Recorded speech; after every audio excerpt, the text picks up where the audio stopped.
This video here is going to be based on the very beginning wood carver, or somebody that hasn't even wood carved that would like to try wood carving or any kind of carving, rock carving, anything, glass carving, sketching, anything you want to do.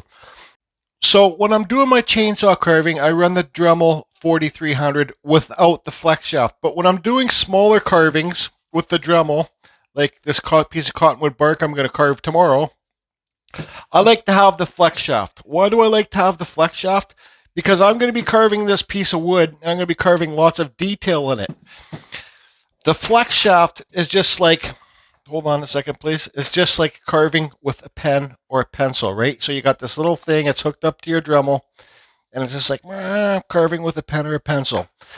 It's much better than having to hold this whole thing, pretend that tube wasn't on there and your carving bit was there, than holding this whole thing and carving with this. Trust me, if you're thinking about getting in to carving, power carving, get yourself the Dremel flex shaft. Even if you can't afford to buy a real brand name Dremel, go on Amazon, buy a cheap Dremel, like a knockoff one, like a Wen or a Tack Life. I've tried them all, and the Dremel flex shaft basically fits on all of them.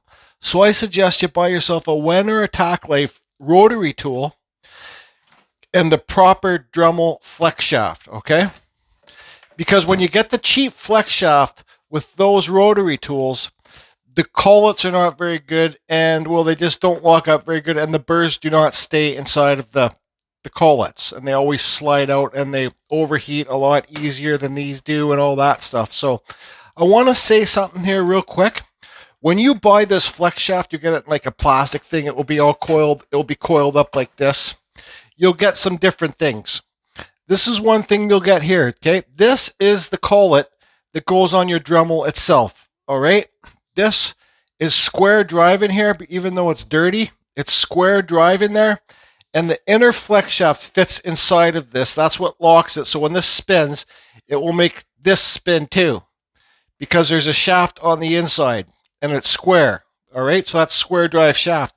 And you'll get these collets. You get a collet, like a screw like this, the black one, and you'll get the collet on the inside of it. You might get a few different collets, but this is 1/8, and this goes inside your flex shaft, okay? So you take that one off, pretend that wasn't there, you slide this in, and then you put the black one on top of the flex shaft. So that's for your flex shaft. I'll take this apart and just show you quickly what I mean. Okay, so we'll finish threading this off. There, it's off. So here's your inner flex shaft. Now here's that square screw with the square drive. Exact same one already on there. So all you do is, here's your flex shaft. When it's stuck inside here, you know, you might need to get some needle nose pliers to pull it out, which I got here for the original install. So you just get some needle nose pliers, or you can tap it out, pull it out. All you do is screw this on first, right? Make sure it's screwed down all the way. This is your locking pin. Okay, all you do is just slide it in the square hole. See what I mean, square drive? This square right here. Square, it locks it in. You put it on, you screw this back on, and that's how easy it is to do. So trust me, like I said, for the very beginner.